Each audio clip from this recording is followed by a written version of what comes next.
Hello dear students, नमस्कार, आदाब, सत श्री अकाल। मैं आपका हिंदी मेंटर प्रवीण कुमार आपका स्वागत करता हूं इजीली के इस डिजिटल प्लेटफॉर्म पर एक बार फिर से। तो डियर गाइस, आज तक की आप हिंदी की क्लास में बहुत सारी चीजों का अध्ययन कर चुके हैं और अपनी सिलेक्टेड क्लास से रिलेटेड सिलेक्टेड टॉपिक्स का भी अध्ययन कर चुके हैं। जैसा कि मैं हमेशा से बताता आ रहा हूं कि आपको सीयूईटी इजीली के लिए चैनल सीयूईटी इजीली जो चैनल है उसको सब्सक्राइब कर लेना है, जिससे कि आपकी सारी क्लासेस आसानी से आपको वहां पर मिल जाएंगी। क्योंकि सीयूईटी आपके लिए लाया है फतेह बैच, जो कि आपके लिए सीयूईटी इजीली एकदम कंफर्टेबल एक लाइव क्लास चल रही है। वहां पर रेगुलर क्लासेस आपके लिए चल रही हैं, जहां से आपको अपने सीयूईटी बैच से संबंधित समस्त जानकारियां, समस्त प्रिपरेशन वहां से हो जाने वाली है। तो डियर गाइस, हमने बहुत सारी क्लासेस में स्टडी की है। आज हमारी 8th क्लास है हिंदी की, और 8th क्लास में मैं आपको बता देना चाहता हूं कि लगभग जितने भी पैरामीटर्स हैं आपकी सीयूईटी एग्जाम्स के पेपर्स के, उस पेपर के अकॉर्डिंग, उसके अनुसार हमने लगभग से लगभग टॉपिकों को, जो सिलेक्टेड टॉपिक हैं आपके परीक्षा में पूछे जाने, उनको हमने तय कर लिया है, उनको पढ़ लिया है। तो आने वाली क्लासों में हम पढ़ेंगे बेटा, प्रैक्टिस करेंगे और पैसेजेस को लगाएंगे, जिससे कि हमारी जो तैयारी है काफी मजबूत हो जाए। तो आज की क्लास में आगे बढ़ने से पहले मैं आपको एक बार बता देना चाहता हूं कि आपके पापा की सिस्टर जो हैं, उनके हस्बैंड आपके क्या लगते हैं। ऐसे कुछ मजेदार टॉपिक्स, ऐसे कुछ मजेदार फैक्ट्स को आज की क्लास में हम पढ़ने वाले हैं। तो क्या आपको पता है कि आपकी मां की सिस्टर को क्या कहा जाता है? अगर इस लाइन को, इस वाक्य को, एक बड़े वाक्य को हम एक वर्ड में बदल देते हैं, एक शब्द में बदल देते हैं, जिससे कि आपको भी आभास हो जाए कि क्या रिश्ता है, क्या कहा जाता है, तो वही क्लास आज होने वाली है। जैसा कि मैंने कहा कि आपके पापा के सिस्टर के हस्बैंड को आप फूफा जी कहते हैं, वैसे ही अपनी मां की सिस्टर को आप मासी जी कहते हैं। वैसे ही जो शिव के उपासक हैं, भगवान शिव की उपासना करने वाले व्यक्ति हैं, उन्हें हम शैव कहते हैं। और वैसे ही भगवान विष्णु की उपासना करने वाले लोगों को हम वैष्णव कहते हैं। जो ईश्वर की आराधना करता है उसे हम उपासक कहते हैं। ऐसे ही एक मजेदार क्लास के साथ आज मैं आपके सामने उपस्थित हूं, और जानते हैं आज की क्लास में बढ़ते हैं आगे। वन वर्ड सब्स्टिट्यूट, जिसको हम अंग्रेजी में कहा करते हैं, वही उसी को हम अनेक शब्दों के लिए, अनेक वाक्यों के लिए एक शब्द की इस चैप्टर को, इस पार्ट को हम लेकर आए, जिससे आपको बहुत सारी जानकारियां मिलने वाली हैं। और अंत में इस क्लास के हम स्टार्ट करेंगे एक एमसीक्यूज, जिसमें आपकी प्रैक्टिस हो जाएगी, आपका अभ्यास हो जाएगा कि आज की क्लास ने आपने कितना सीखा है। तो डियर गाइस, ज्यादा देर नहीं करता हूं और आगे बढ़ते हैं हम अपनी क्लास की ओर। ओके, तो अनेक शब्दों के लिए एक शब्द आज का जो क्लास है। आगे बढ़ते हैं बेटा, सबसे पहले हम देखते हैं कि अनेक शब्दों के लिए जो एक शब्द आता है उस शब्द को क्या कहते हैं। तो कुछ विशेष शब्द हैं जिनको हम आज की क्लास में चर्चा करेंगे। सबसे पहले हम देखते हैं कि उपासना से संबंधित शब्द कौन से होते हैं। उपासना से संबंधित शब्द कौन से होते हैं? जी हाँ, तो ये उपासना है। तो जैसा कि मैंने अभी बताया, एक वाक्य है, भगवान शिव की उपासना करने वाले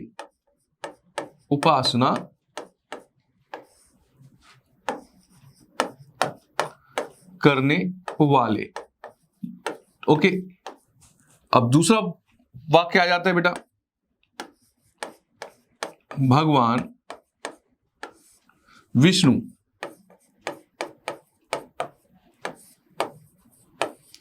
की उपासना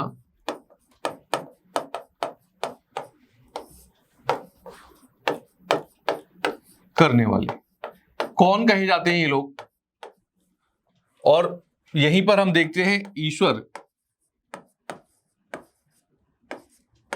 ईश्वर की उपासना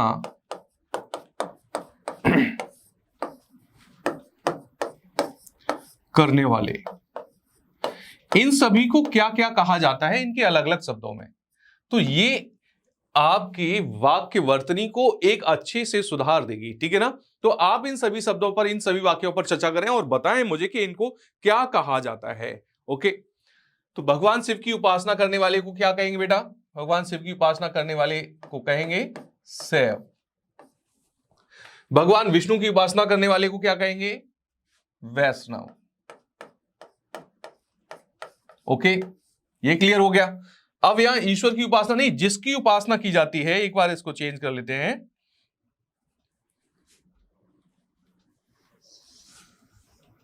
जिसकी उपासना की जाती है,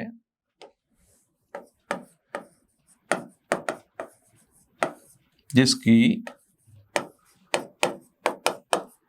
उपासना की जाती है। बेटा इसके लिए एक शब्द बताएं क्या होगा, जिसकी उपासना की जाती है उसके लिए एक शब्द बताएं क्या होगा। ऐसे ही हमें वन वर्ड सब्स्टिट्यूट चुनने हैं, यानी कि हिंदी में वन वर्ड सब्स्टिट्यूट कहते हैं हम इसको। तो बेटा जिसकी उपासना की जाती है उसे क्या कहते हैं, और जो उपासना करता है उसे क्या कहते हैं, जो उपासना करता है। ये दोनों शब्द आपके लिए हैं, तो फटाफट से बेटा इनके आंसर आप कर लीजिए। जिसकी उपासना की जाती है उसको तो बोलते हैं उपास्य, उपास्य, ठीक है। और जो उपासना करता है उसको बोलते हैं उपासक, उपासक। तो ये हो गए बेटा उपासना से संबंधित कुछ प्रमुख शब्द हैं जो वन वर्ड सब्स्टिट्यूट यानी कि अनेक शब्दों के लिए एक शब्द के रूप में हम हमेशा इस्तेमाल करते हैं। आई होप कि आपको ये समझ आए होंगे और अच्छे से आप इन चीजों को अपने कॉपी में या नोटबुक में पॉइंट आउट कर लें। क्लियर है? आगे बढ़ जाएं स्टूडेंट्स। तो आगे हम देखते हैं कमल से संबंधित कुछ अनेक शब्दों के लिए एक शब्द है। तो कमल से संबंधित कौन कौन से शब्द हो सकते हैं, हम देखते हैं। एक शब्द है पुंडरीक, पुंडरीक। अब पुंडरीक किस कमल को कहा जाता है, किस प्रकार के कमल को पुंडरीक कहा जाता है? तो पुंडरीक कहा जाता है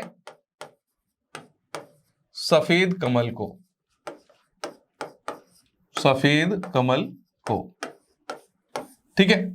ये बात क्लियर हो गई कि सफेद कमल को पुंडरीक कहा जाता है, भाई हमें याद है ये। और लाल कमल को क्या कहा जाता है, लाल कमल को भी कुछ नाम दिया जाता है। यहां लाल कमल की बात करें, लाल कमल, तो लाल कमल को भी एक शब्द कहा जाता है, एक अलग शब्द कहा जाता है। तो अलग अलग ईश्वर की भक्ति के लिए इन फूलों का चयन किया जाता है। बहुत सारे लोग हैं जो सफेद कमल का चयन करते हैं, बहुत सारे लोग हैं जो लाल कमल का चयन करते हैं। तो पुंडरीक को आपने जाना। वहीं हम लाल कमल की बात करते हैं तो लाल कमल को कहा जाता है बेटा कोकनद। क्या कहा जाता है? कोकनद। तो ये पुंडरीक और लाल कमल आपने हमेशा श्लोक के में या फिर जो पूजा अर्चना हो रही होती है उसके दौरान उच्चारित किए जाने वाले श्लोकों में भी पुंडरीक का नाम अवश्य ही सुना होगा। तो आपको लाल कमल का समझ में आ गया, कोकनद कहा जाता है, और पुंडरीक को क्या कहा जाता है? सफेद कमल पुंडरीक को कहा जाता है। बात यहां तक आई होप आपकी समझ में आ गई होगी। तो बढ़ते हैं, कमल से संबंधित हमने कुछ शब्द देखे हैं, आगे बढ़ जाते हैं और आगे बढ़ते हैं। आगे में देखते हैं हम संतान से संबंधित कुछ शब्द, किस प्रकार की संतान है और उस संतान के लिए कौन कौन से शब्दों का इस्तेमाल किया जाता है। हम जानते हैं कि बहुत सारी हमारे बच्चे हैं या कुछ कभी कभी हमारे जो बुजुर्ग लोग हैं वो संतान को कुसंतान भी बोल देते हैं, है ना। अच्छी संतान को भी बोल देते हैं, सपुत्र भी बोल देते हैं। माता पिता द्वारा संतान से संबंधित एक शब्द के बारे में हम बात करें तो सबसे पहले हम बात कर लेते हैं बेटा। अच्छा, यहां संतान की बात हुई है तो मैं आपसे एक चीज जान लेना चाहता हूं कि हम उपसर्ग और प्रत्यय की क्लास में कर रहे थे, बहुत सारी क्लासों में हमने उपसर्ग और प्रत्ययों को देखा है। तो वहां आपको मैंने देखा था, बताया था कि जब किसी शब्द के आगे या किसी शब्द के आगे एक कोई वाक्यांश जुड़ जाता है तो उसका अर्थ ही बदल जाता है और उसको हम बोल देते हैं बेटा उपसर्ग बोल देते हैं। जो यहाँ बात सपुत्र की आई है, बात पुत्र की आई है, तो मुझे यहाँ याद आ गया कि जब बताइए कि एक पुत्र है किसी का और उस पुत्र के नाम के आगे अगर कु लग जाता है तो उस पुत्र का अर्थ क्या बन जाता है? कैसा अच्छा बेटा होगा या फिर खराब बेटा होगा? अगर उस पुत्र के नाम के आगे सु लग जाता है तो कैसा बच्चा होगा? अच्छा पुत्र होगा या फिर खराब पुत्र होगा? तो बेटा इसी प्रकार से उपसर्ग और प्रत्यय आकर अपनी भूमिका रखते हैं। किसी भी शब्दांश, कोई भी शब्दांश किसी शब्द के आगे या पीछे जोड़कर उस शब्द का अर्थ बदल देता है तो उसको उपसर्ग और प्रत्यय कहते हैं। अब आप सोच रहे होंगे कि सर तो हर क्लास में उपसर्ग प्रत्यय की बात कर ही देते हैं, एक दो क्वेश्चन तो डाल ही देते हैं। तो डियर स्टूडेंट्स, मैं आपको बता देना चाहता हूं कि एक वर्ड फॉर्मेशन यानी शब्द रचना से संबंधित वाक्य है और शब्द है, यहाँ पर उपसर्ग और प्रत्यय की जहाँ चर्चा कर रहे हैं, तो ये बहुत ही महत्वपूर्ण हो जाता है एंटोनिम सिनोनिम्स यानी विलोम शब्दों के लिए। तो वहाँ आप जब नए शब्द की रचना करना चाहते हैं तो वहीं पर उपसर्ग और प्रत्ययों के माध्यम से नए शब्द की रचना भी कर सकते हैं। चलिए आगे बढ़ जाते हैं और संतान से संबंधित हम कुछ बातों की चर्चा करेंगे। तो माता या पिता द्वारा परित्यक्त पुत्र अपविद्ध, अपविद्ध एक शब्द है। अपविद्ध कैसी संतान को कहा जाएगा? अपविद्ध कैसी संतान को कहा जाता है? क्या आपको इससे पहले पता था कि अपविद्ध भी कोई एक शब्द होता है? और अपविद्ध किसके लिए होता है, कैसी संतान के लिए होता है? तो ये मैं आपको बता दूं कि ऐसी संतान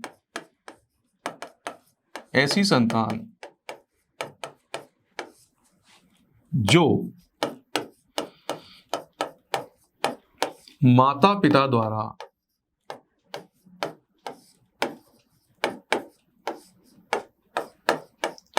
त्याग दी गई हो, त्याग दी गई हो, ठीक है। तो ऐसी संतान को अपविद्ध कहा जाता है।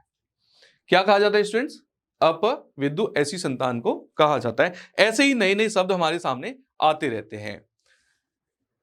औरस एक शब्द और, औरस एक नया शब्द है। अपनी विवाहित पत्नी से उत्पन्न पुत्र, अपनी विवाहित पत्नी से उत्पन्न पुत्र। देखिए इसमें कुछ नया टर्म्स है। क्या कोई नई टर्मिनोलॉजी लगी है? क्या कोई नया शब्द है? कोई नया वाक्य है जिसे हम नहीं जानते हैं? तो अपनी विवाहिता पत्नी से उत्पन्न पुत्र औरस, क्या कहा जाता है उसे? औरस कहा जाता है। तो इससे तात्पर्य एक और वर्ड है, इससे तात्पर्य है कि इसका मतलब औरस और भी किसी बालक को कहा जाता है। औरस, औरस एक वाक्य के लिए और इस्तेमाल होता है और वह है वैध पुत्र के लिए औरस इस्तेमाल किया जाता है। किसके लिए? वैध पुत्र के लिए इस शब्द का इस्तेमाल किया जाता है कि औरस तो वह होता है जो व्यक्ति की पत्नी है, यानी उसका विवाह हुआ है, उस विवाहिता पत्नी से जो उसका पुत्र उत्पन्न हुआ है उसी को औरस कह देते हैं, और जो वैध संतान है उसी को हम औरस कह देते हैं। ठीक है गाइस, बढ़ते हैं आगे। संतान से संबंधित कुछ शब्द हैं, कुछ अनेक शब्दों के लिए एक शब्द हमने यहां देखे हैं। तो आगे हम बात करते हैं समय से संबंधित। भाई समय से संबंधित भी कुछ महत्वपूर्ण शब्द हैं, कुछ वाक्य हैं जो आज हम इस विषय में चर्चा करने वाले हैं। तो क्या आप जानते हैं समय से संबंधित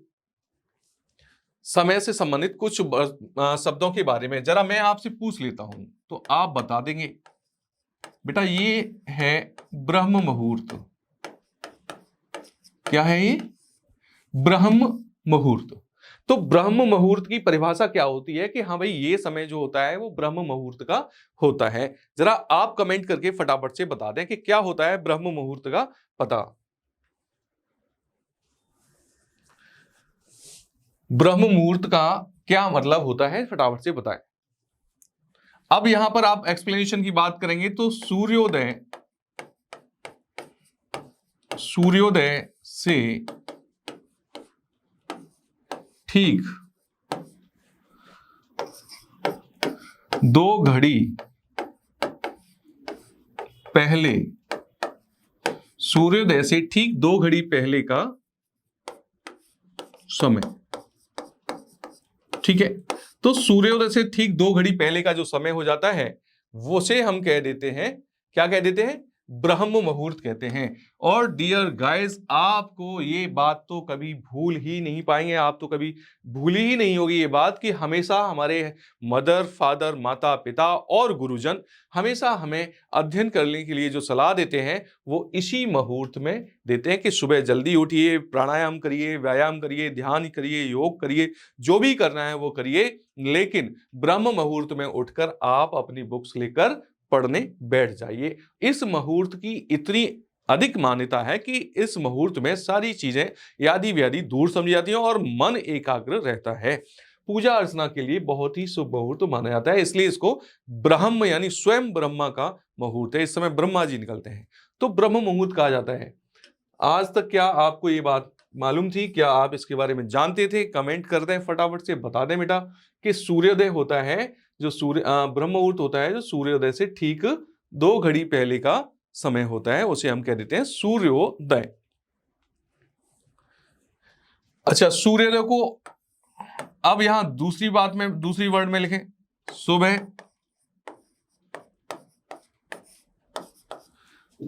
सुबह 4 बजे का समय, सुबह 4 बजे का समय। तो बेटा ये भी नोट कर लीजिए आप, सुबह 4 बजे के समय को भी हम ब्रह्म मुहूर्त के नाम से जानते हैं। ठीक है, ये तो ब्रह्म मुहूर्त की बात हो गई, लेकिन एक और बात है, अरुणोदय। अरुण यानी सूर्योदय से पहले का समय, सूर्योदय की पहले का समय। तो बेटा ये क्या होता है, इसको बोल देते हैं उषा काल। क्या कहा जाता है इसको? इसको उषा काल कहा जाता है। जब सूर्य निकला है, सूर्य निकलने से 2 घड़ी पहले का जो समय है ब्रह्म मुहूर्त है, सुबह के 4 बजे का समय है ब्रह्म मुहूर्त कहा जाता है। वहीं सूर्योदय या अरुणोदय से पहले का जो समय है उसको हम कह देते हैं उषा काल। तो इस तरह से ये अलग एक नया वर्ड हमारे सामने आ गया है। संध्या और रात्रि के बीच का समय क्या होगा? और दूसरा अति संध्या। इस शब्द का अर्थ भी बताएंगे आप कमेंट बॉक्स में, जो आपके लिए खुला हुआ है। अति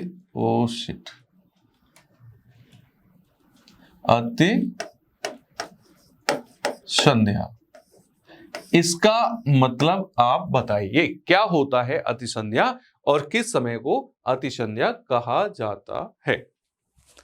मैं बढ़ता हूं क्लास में आगे, तब तक आप इसका कमेंट में आंसर करिए यदि आपको याद है तो।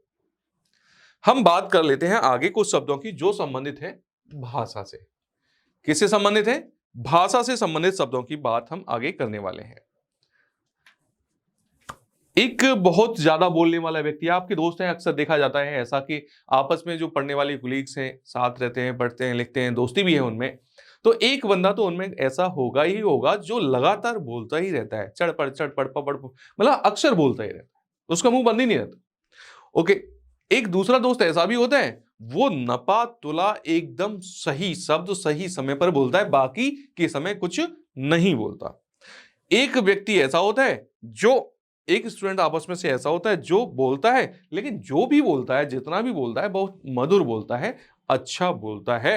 तो इन सभी के लिए क्या क्या एक शब्द होंगे, आप फटाफट से बताएं। और एक स्टूडेंट भी आपके बीच में ऐसा होता है जो एक से अधिक भाषाओं का ज्ञान रखता है या फिर उनको समझता है। बात समझ में आ गई है आपके? तो बताएं भाषा से संबंधित उन व्यक्तियों के या उनसे उनके नाम, उनके शब्द। अच्छा, यहां पर मैं आपको बता देता हूं, बताएं आप। अल्पभाषी, अल्पभाषी किसे कहेंगे? मधुभाषी, मधुभाषी किसे कहेंगे? बताएं। बहुभाषी, बहुभाषी किसे कहेंगे? फटाफट से कमेंट करें और फिर मुझे बताएं क्या कहेंगे इनको, और फिर मैं आपके साथ बात करता हूं। एक होता है मिथ्यावादी, मिथ्यावादी कौन होगा मिथ्यावादी? मिष्ठी भाषी भी होता है, मिष्ठी भाषी यानी मीठा बोलने वाला। फटाफट फटाफट आप अपने कमेंट दे दें बेटा।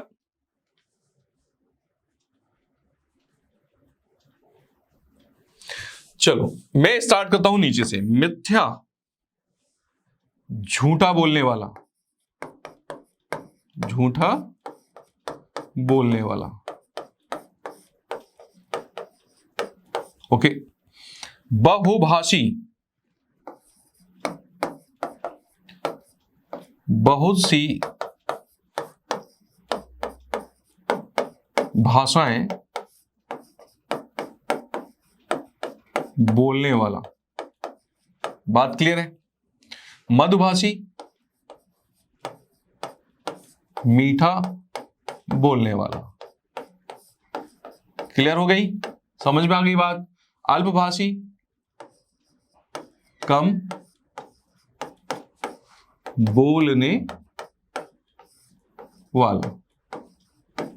ओके, तो ये कहा जाता है इन सबको अल्पभाषी, मधुभाषी, बहुभाषी, मिथ्यावादी। यानी मिथ्या, जिसको हम मिथ्या भी बोल देते हैं बेटा कभी कभी, तो झूठ या मिथ्या, क्या बोल देते हैं? झूठ बोल देते हैं, या फिर बोल देते हैं उसको मिथ्या, मिथ्यावादी, ये सही होगा। ठीक है, यहां हम इसको मिथ्या लिखेंगे। तो आपने भाषा से संबंधित कुछ शब्दों को जान लिया है, और मैं सिर्फ ये सारी चीजें आपको इसलिए बता रहा हूं जिससे कि आपका जो पिछला ज्ञान है वो उद्भव हो जाए, जागृत हो जाए, और आप अपने आप को पहचानने लग जाएं कि हाँ भाई, आपके सिलेबस में यह भी आता है, आपके पाठ्यक्रम में यह भी आता है, आपको इनका भी अध्ययन करना है। और फिर मैं अपने साथ आपको इसकी प्रैक्टिस भी कराऊंगा। आगे है बेटा, घर से संबंधित कुछ शब्द हैं जिनको हम पढ़ें, जिनके लिए बहुत सारे शब्द कहे जाते हैं, और उनके लिए एक शब्द है, वो क्या क्या होगा यहां तो आप बहुत अच्छे से जान जाएंगे। मैं आपको घर से संबंधित बता देता हूं भाई। ससुराल, ससुराल ये भी घर है। पीहर ये भी घर है। ननिहाल यह भी घर होता है। पर किस किस के घर है? किस किस के ये घर हैं भाई? ससुराल किसके लिए इस्तेमाल किया जाता है? पीहर किस लिए इस्तेमाल किया जाता है? ननिहाल किस लिए इस्तेमाल किया जाता है? बचपन में आप भी बहुत ज्यादा नानी के घर गए होंगे, आपको तो याद ही होगा ना, मामा मामी के यहाँ। तो ननिहाल तो होता है बेटा क्या? नानी का घर, नानी का घर। ओके। पीहर, पीहर क्या होता है? लड़की का घर। वैसे तो हम यहां कहें कि लड़की का घर शादी के बाद तो ससुराल ही होता है, यानी सास ससुर के यहाँ, लेकिन पीहर वो घर है जहां लड़की के अपने माँ बाप, जिन्होंने उसको जन्म दिया है, वो वहां रहते हैं। ससुराल, ससुराल लड़की के पति का घर। तो भाई लड़की के पति का घर या लड़के के पति का घर, वो भी तो ससुराल ही होता है। तो इस तरह से हम घरों को भी, घर से संबंधित कुछ शब्दों को जान लेते हैं यहां पर। ओके, बात क्लियर हो गई?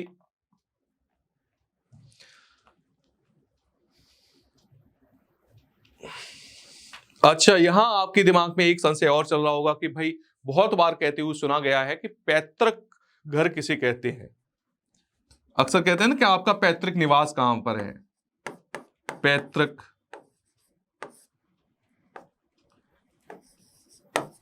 पैतृक घर बेटा वो घर होता है जहां, या फिर कह सकते हैं वह घर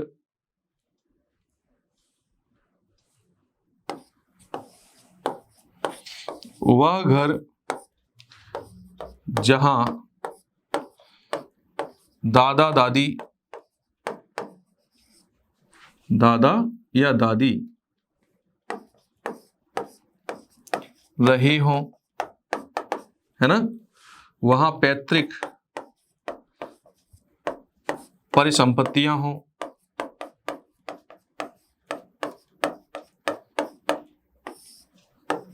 परिसंपत्तियां हों, उसे क्या कहते हैं बेटा? उसको कहते हैं पैतृक घर। अक्सर आपसे कह दिया जाता है कि भाई आप तो जमीन से जुड़े हुए लोग हैं, तो आपका पैतृक घर कहाँ है? वैसे तो आजकल लोग डाइवर्ट हो रहे हैं, गांव से लोग शहरों में जा रहे हैं, शहरों से बड़े शहरों में जा रहे हैं। लेकिन क्या आपको पता है कि जो बड़े शहरों में रहने वाले लोग हैं, महानगरों में रहने वाले लोग हैं, उनका भी अपना एक गांव होता है, उनका भी अपना एक स्थान होता है जहां पर वे जन्मे थे, उनके माता पिता जन्मे थे। तो उसी को बोलते हैं बेटा पैतृक घर या स्थान। ठीक है, चलो बढ़ जाते हैं आगे, और आगे देखते हैं हम भूमि से संबंधित कुछ शब्दों के बारे में। तो भूमि से संबंधित कुछ शब्द हैं जिनकी चर्चा हम करते हैं। कैसे शब्द होते हैं? भूमि। अब भूमि तो कई प्रकार की होती है, एक बंजर भूमि होती है, एक चाचड़ भूमि होती है, एक खेती योग्य भूमि होती है ना, उपजाऊ भूमि जिसको हम बोल देते हैं, जिसमें हल बैल से जुताई करके खाद बीज डालकर और सिंचाई विचाई करके फसल को लहलाते हुए हमने देखा है। एक तो वह भूमि होती है, एक वह भूमि है जो किसी काम की नहीं है, एक वह भूमि है जो बंजर है, किसी काम की नहीं है, जिसमें कुछ भी उपजाऊ चीज उगाई नहीं जा सकती, यानी कि उसमें कोई भी उत्पादन नहीं होता है। तो बहुत प्रकार की भूमि होती है। अगर हम इतिहास की बात करें बेटा, तो इतिहास काल में कई प्रकार की भूमि के हमें एग्जाम्पल मिलते हैं। जैसे सीता भूमि भी कहा जाता था, सीता भूमि भी एक भूमि थी, है ना, तो वह भी भूमि का एक प्रकार हुआ करता था। तो आज की क्लास में ऐसे ही हम आगे भूमि से संबंधित कुछ प्रकार की बात करते हैं। तो हम सबसे पहले बात करते हैं अकृष्ट भूमि की। क्या आपको यह जानकारी है कि अकृष्ट भूमि क्या होती है? अकृष्ट भूमि, तो बेटा अकृष्ट भूमि होती है, अकृष्ट भूमि कौन सी होती है? जो बिना जुती भूमि होती है, बिना जुती हुई भूमि। तो ऐसी जमीन या ऐसी भूमि जिसको जोता नहीं गया हो, या फिर जिसकी खुदाई नहीं, मतलब जुताई नहीं हो सकती, अगर नहीं हुई है तो उस भूमि को हम बोल देते हैं बेटा उत्कृष्ट भूमि। ऐसी भूमि को हम उत्कृष्ट भूमि बोल देते हैं। अच्छा, एक प्रकार की जिसमें ऐसी भूमि को बताएं, ऐसी भूमि जिसमें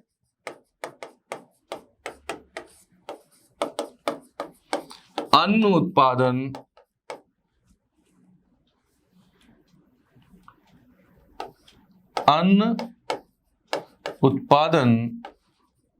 की क्षमता न हो।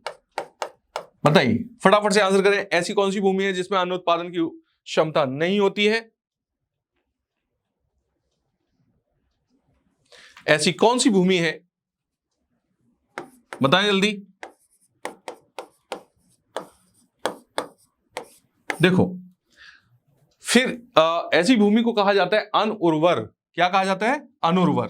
तो यहां से एक तो वाक्य निकलता है, एक शब्द निकलता है उर्वर। उर्वर का मतलब होता है उपजाऊ, उपजाऊ, और वहीं उर्वर के आगे क्या लग गया? अन। तो क्या हो गया उसका?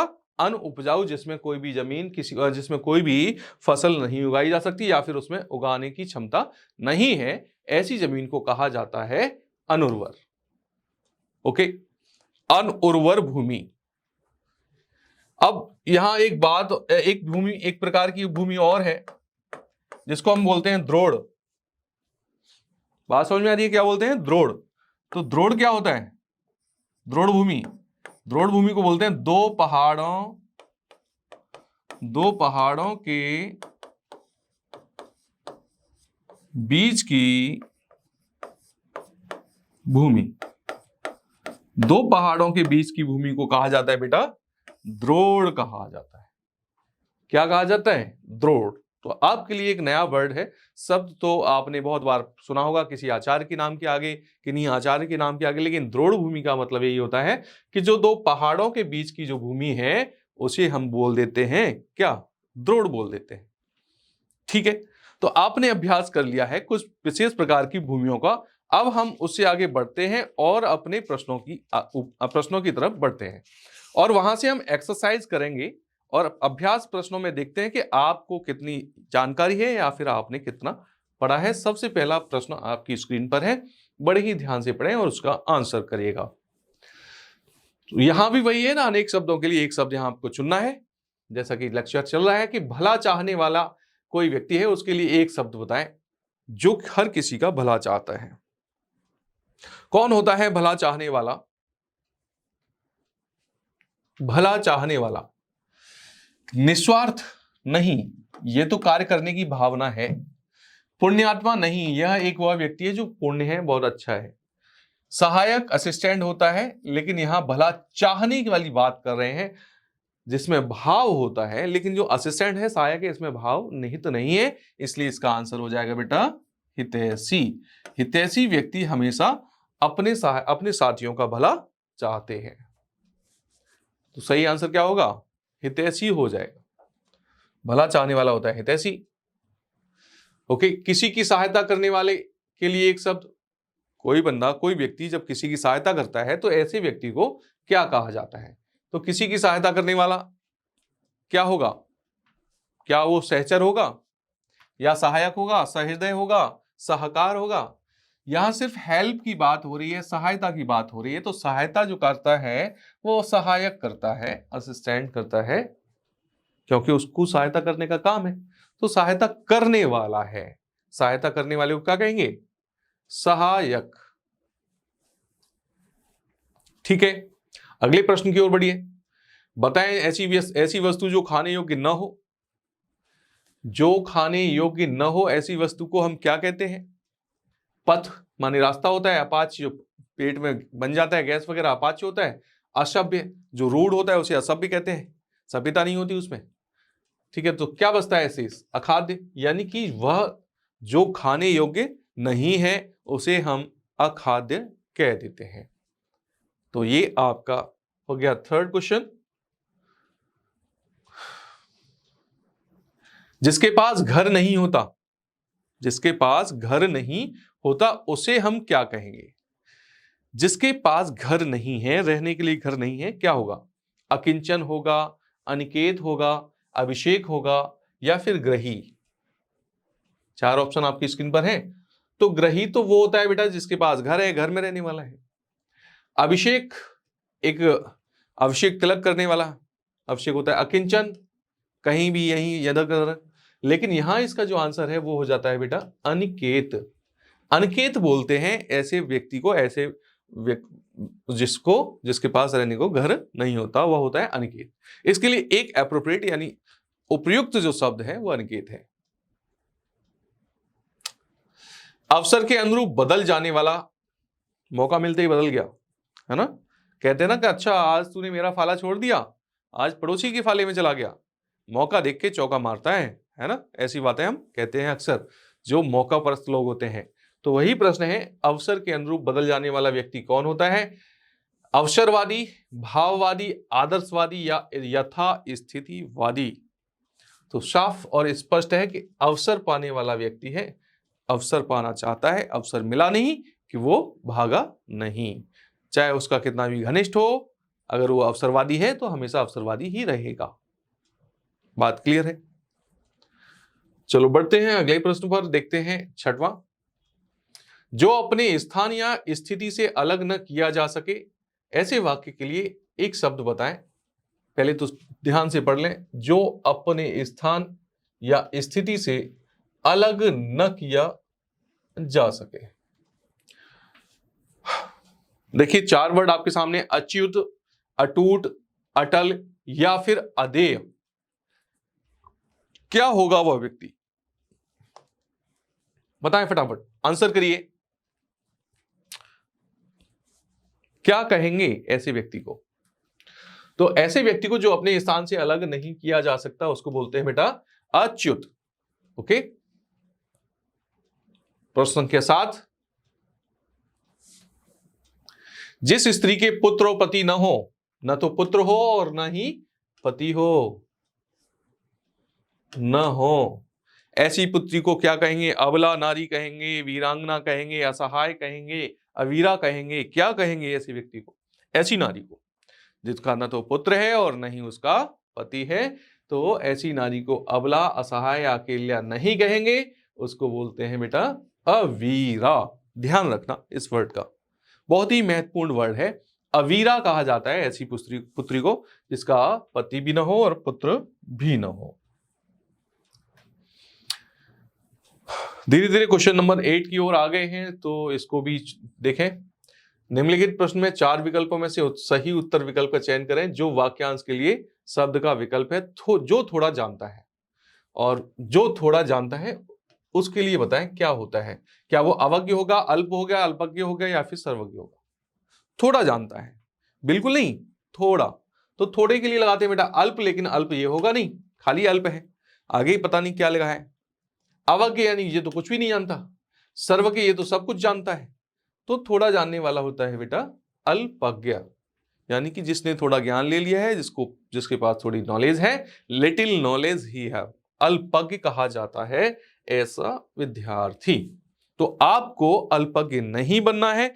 सीयूईटी इजीली के प्लेटफॉर्म पर आकर आपको बहुज्ञ और सर्वज्ञ बनना है, जिससे कि आप अपनी पढ़ाई में सफल हो और अपनी ड्रीम यूनिवर्सिटी के लिए अग्रसर हो।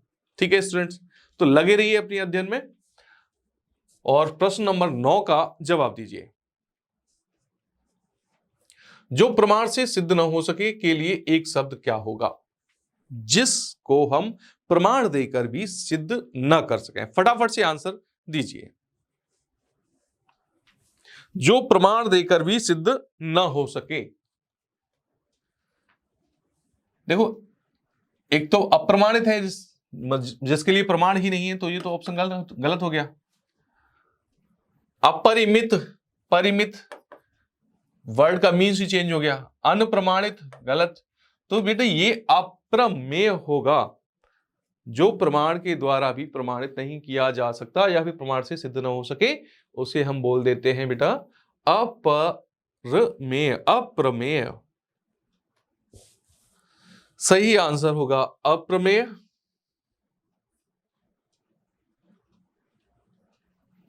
कहां होते हैं ये सब? अब ये सारी चीजों को जानकारी देने की जरूरत तो आपको नहीं है कि पृथ्वी, ग्रह, तारे आदि का जो स्थान है उस वाक्यांश के लिए उचित शब्द क्या होगा। भाई समंदर में तो नहीं रहते हैं, धरती पे भी नहीं रहते, अंतरिक्ष में ही तो रहते हैं, आसमान में रहते हैं। नक्षत्र, तारे, ग्रह इत्यादि ये सब अंतरिक्ष में रहते हैं। 11वां प्रश्न है, जिसकी कोई उपमा न दी जा सके उसको हम क्या कहेंगे?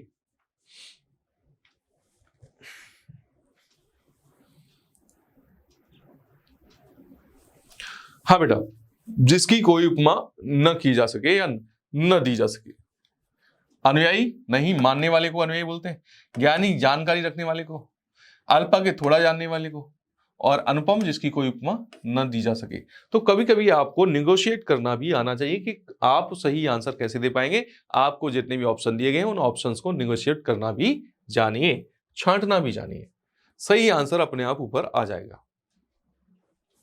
क्वेश्चन नंबर 12 है, निम्न में से कौन सा पीछे चलने वाला शब्द समूह होता है? एक शब्द। अब अक्सर करके आप यहां गलती कर देंगे बेटा। पीछे चलने वाला, पीछे चलने वाला फॉलो जो कर रहा है उसके कहते हैं पीछे करने, पीछे चलने वाला। तो अधिकांश लोग बोलते थे पिछलग्गू, क्या मेरे पीछे लगा रहता है ना।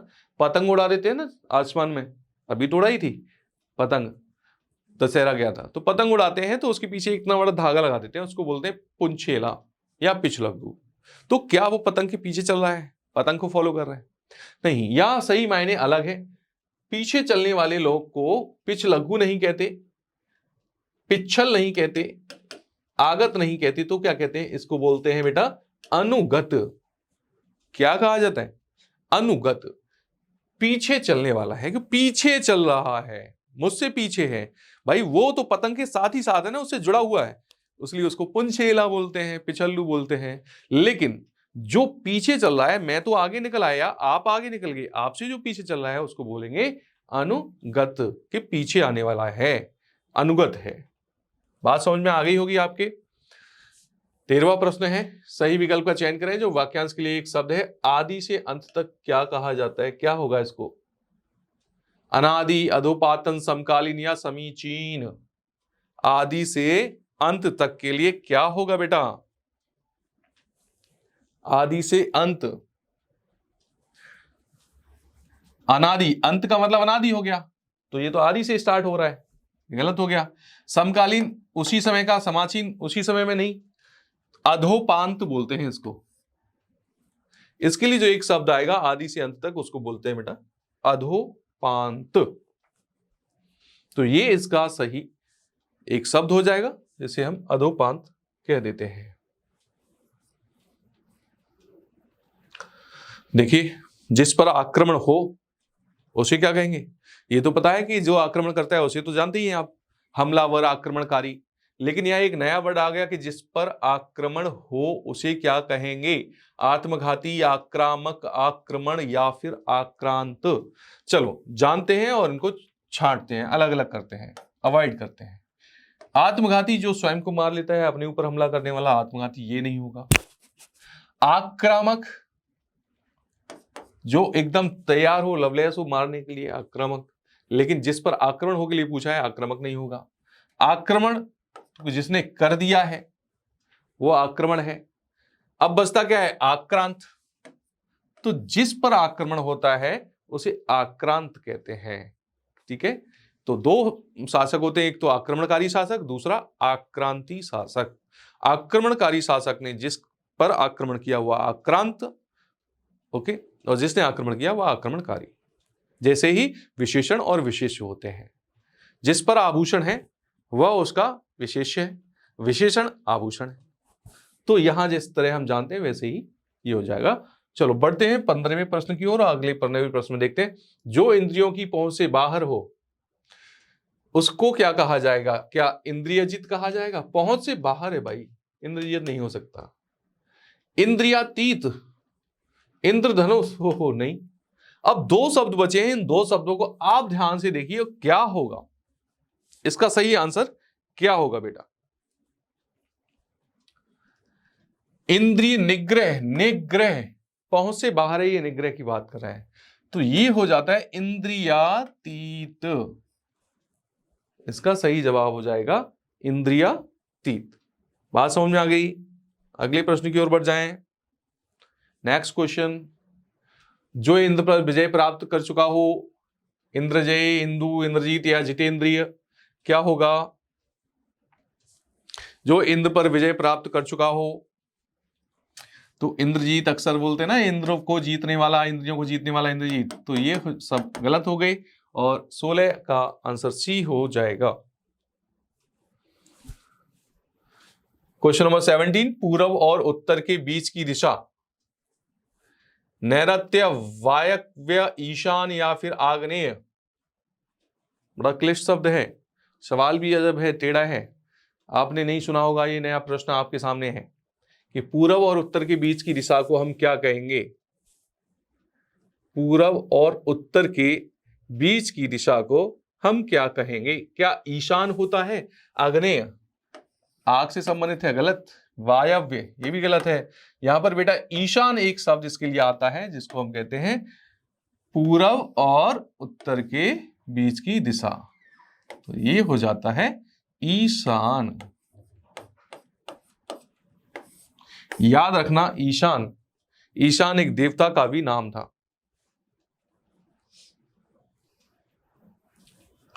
जो धरती फाड़कर जन्मता हो उसे क्या कहेंगे? धरती चीरकर निकला है, स्वयंभू, स्वयंभू, स्वयं उत्पन्न हुआ है जमीन को फाड़कर, उसको बोलते हैं बेटा स्वयंभू। तो इसके लिए एक वर्ड बनता है और वो है स्वयंभू। अच्छे कुल में जन्म लेने वाला, कुलीन, कुलीन, अच्छा कुल में जन्म लिया है, बोला जाता है कि बड़ा कुलीन बच्चा है भाई। एक इसका जो कुल है, इसका संसार है, इसकी जो फैमिली है, जो वंश है, इसका जो कुल है वो बहुत ही अच्छा है, बहुत ही नेक है, संस्कार अच्छे हैं, ऐसे बच्चे को कुलीन कहा जाता है। क्या कहा जाता है? कुलीन, कि इसने अच्छे कुल में जन्म लिया है। और आज के इस सेशन का ये अंतिम प्रश्न है, क्वेश्चन नंबर 20 नंबर। तो देखते हैं क्या होगा इसका आंसर। बेटा पढ़े फटाफट से और आंसर करें। किसी तिथि को जानने की इच्छा रखने वाला क्या होता है? किसी तिथि को जानने की इच्छा रखने वाला होता है क्या? जानने की इच्छा हो, अंदर से जानने की इच्छा हो, जैसे कि आपको जानने की बहुत इच्छा है कि आपको जानना ही जानना है, तो ऐसे व्यक्ति को क्या कहेंगे? आशातीत, वैष्णव, ये सारी चीजें नहीं होंगी। जिज्ञासु, उसके लिए एक वर्ड आता है, तो सही आंसर हो जाता है इसका जिज्ञासु, जिज्ञासु। तो आपको भी बने रहना है जिज्ञासु, आपको भी अपनी जिज्ञासा को जगाए रखना है जब तक कि आपके सपने हकीकत में तब्दील ना हो जाए। मैं मिलूंगा नेक्स्ट सेशन में एक नई क्लास को लेकर, तब तक के लिए thank you, thank you, thank you. और CUET इजीली जो ऐप है वहां से प्ले स्टोर से डाउनलोड करना ना भूलें। अपने साथी दोस्तों मित्रों को भी ये चैनल शेयर करें, सब्सक्राइब करें और अधिक से अधिक मात्रा में जुड़ने का प्रयास करें। आगे सेशन में जब मैं आपसे मिलूंगा तब मैं आपसे बहुत ही इंपॉर्टेंट चीज डिस्कस करने वाला हूं। शायद हो सके कि आपको उस सेशन से आपकी परीक्षा में 50 क्वेश्चन में से 10 क्वेश्चन तक मिल सकते हैं। मैं यह बात दावे के साथ कह सकता हूं। तो मिलते हैं दोस्तों नेक्स्ट सेशन में, तब तक के लिए स्वस्थ रहिए, मस्त रहिए और अपनी पढ़ाई में व्यस्त रहिए। Thank you. जय हिंद।